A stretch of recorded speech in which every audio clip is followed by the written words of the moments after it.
Penggunaannya atau dosisnya berapa dan juga pupuk yang digunakan apa saja. Populasi tanaman sekitar 1.200 tanaman.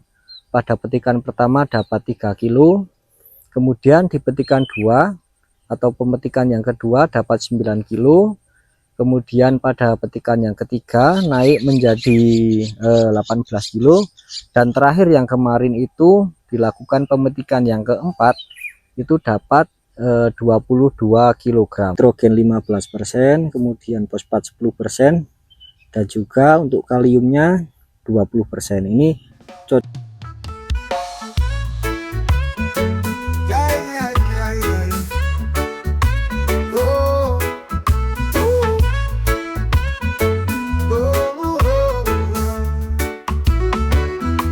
Mentari pagi menyapa ladang, langkah kaki penuh harapan, tangan kotor, hati bersih, bertani untuk negeri tercinta. Tak kenal lelah, tak pernah menyerah, bersama alam kami melangkah. Kami petani muda, menjaga bumi, menanam mimpi di tanah sendiri. Dengan jengkul dan keringat di dada, kami bangun masa depan bangsa. Hujan turun, kami bersyukur. Assalamualaikum warahmatullahi wabarakatuh. Selamat sore bolo-bolo tani Argo Mulyo. Pada sore kali ini kita kunjungan ke lahan milik Mas Yuli, yang kebetulan hari ini beliau melakukan proses pengocoran. Untuk pupuk yang diberikan nanti kita akan dokumentasikan untuk penggunaannya atau dosisnya berapa dan juga pupuk yang digunakan apa saja. Kemudian ini update, yaitu tanamannya sudah memasuki umur 110 hari, karena di umur 90 hari kemarin sudah melakukan proses pemetikan yang pertama dengan populasi tanaman sekitar 1.200 tanaman.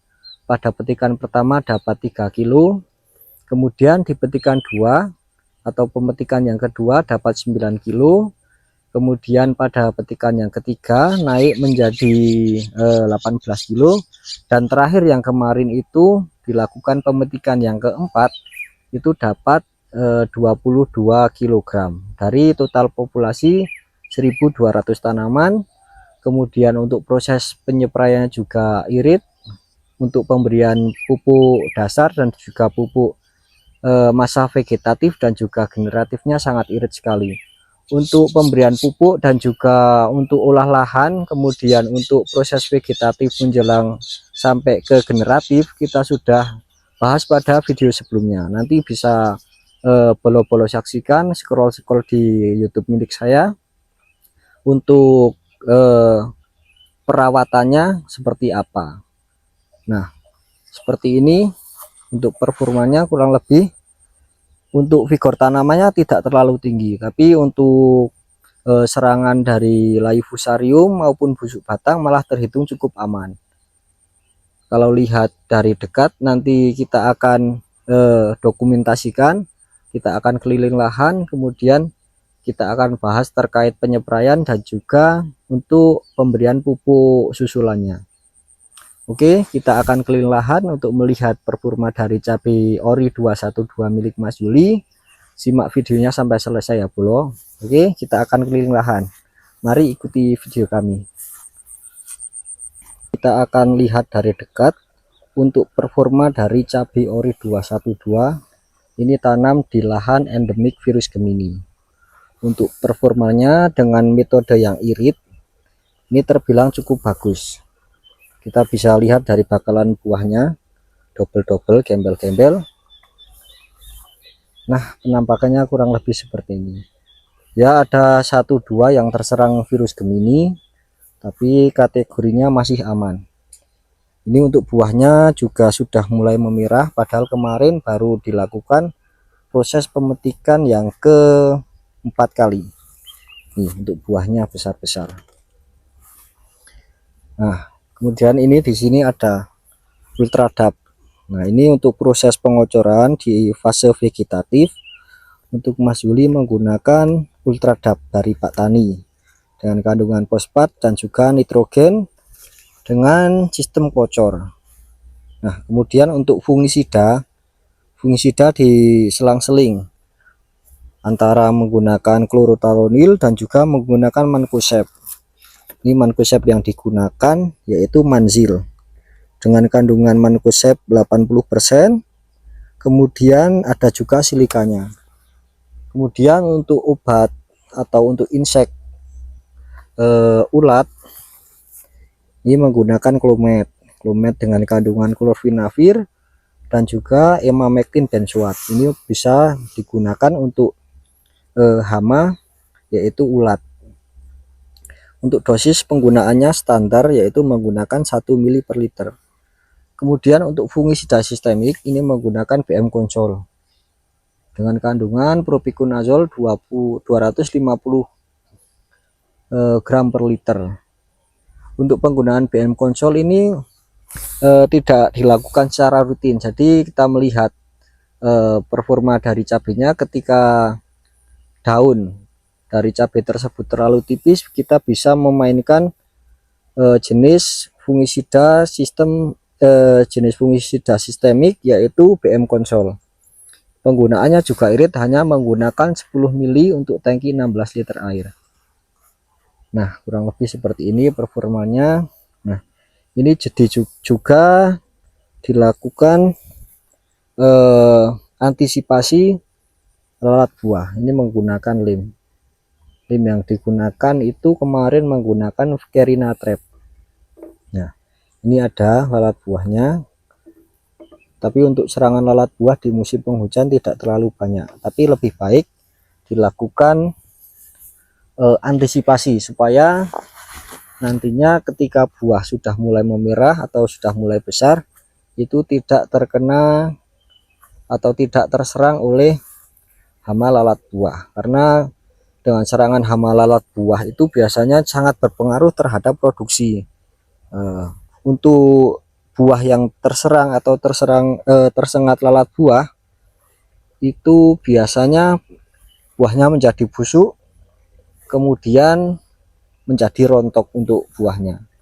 Itu sangat berpengaruh terhadap produksi dari cabai rawit merah maupun cabai rawit ataupun cabai yang lainnya. Nah, ini performa seperti ini.